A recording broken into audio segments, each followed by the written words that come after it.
नमस्कार दोस्तों, आपका स्वागत है अजब गजब दुनिया में। दुनिया का पहला इंसान जिसने की सृष्टि की रचना, कैसे आया धरती पर पहला इंसान, आज के इस वीडियो में हम आपको बताएंगे ये जानकारी।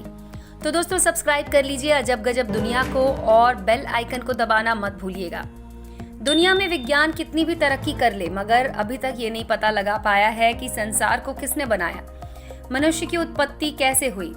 ये सवाल कई बार हमारे मन में आते हैं मगर इसका उत्तर हमें कई धार्मिक पुस्तकों और विज्ञान द्वारा खोजे गए तथ्य देते हैं, मगर वो आधे अधूरे होते हैं। हिंदू मान्यताओं के अनुसार हमारे संसार को ईश्वर ने बनाया है, मगर एक युग के विकास के बाद किस तरह से मनुष्य जाति का जन्म हुआ, कैसे इस जाति ने धरती पर अपने रहन सहन का तरीका बनाया, ये हमारे लिए सबसे अहम सवाल है।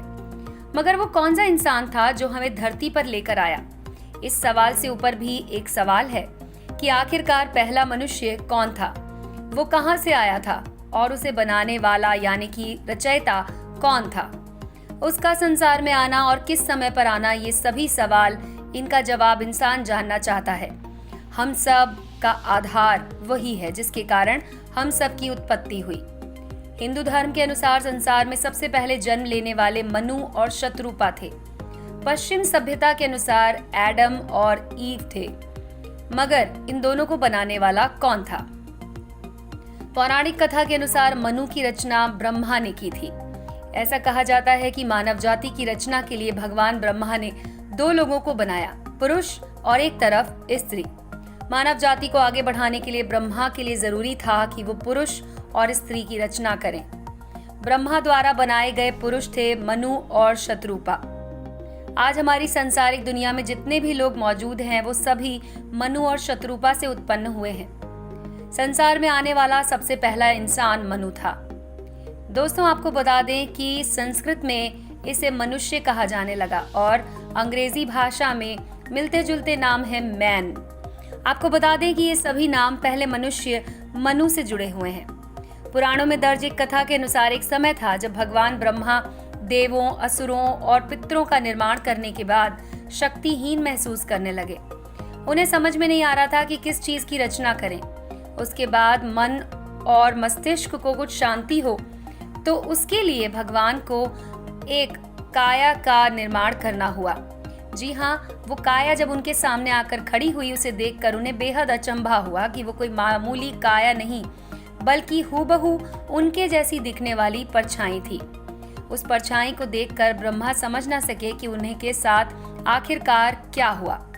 यही मानव संसार का पहला मनुष्य था जिसे स्वयंभू मनु के नाम से जाना जाता है।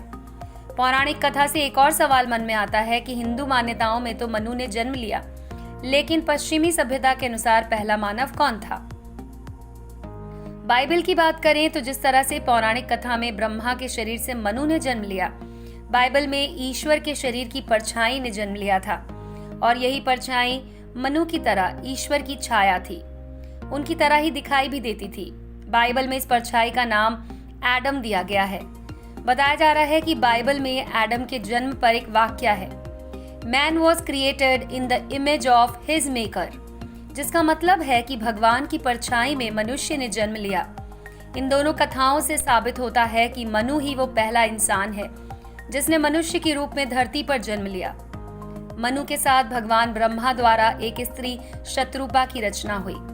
पुराणों के अनुसार, कथाओं के अनुसार शत्रुपा का जन्म हुआ था और बाइबल के अनुसार हुआ था एम्बेला का जन्म। जी हाँ, मगर इन सभी तथ्यों को जानने के बाद हिंदू इतिहास और पश्चिमी सभ्यता की बातें काफी हद तक मिलती जुलती हैं। इसके बावजूद भी दोनों सभ्यताओं में काफी भिन्नताएं हैं। एक कहानी के अनुसार एडम का निर्माण खुद ईश्वर ने किया, मगर मनु तो स्वयं भगवान ब्रह्मा के शरीर से काया बनकर आए।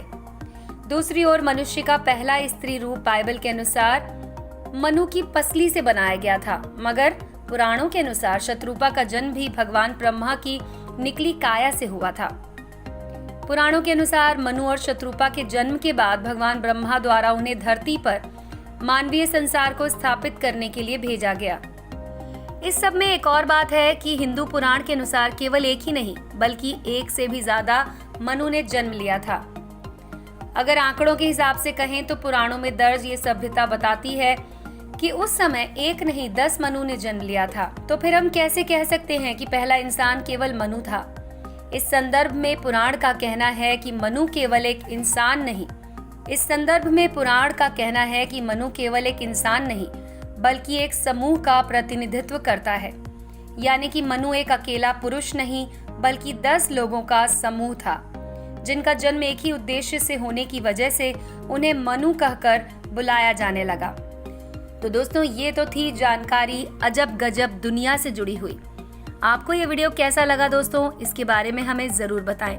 हमारे वीडियो के कमेंट सेक्शन में आपकी राय और सुझाव लिखकर आप हम तक भेज सकते हैं। ऐसे ही और वीडियोस के लिए जुड़े रहें अजब गजब दुनिया के साथ।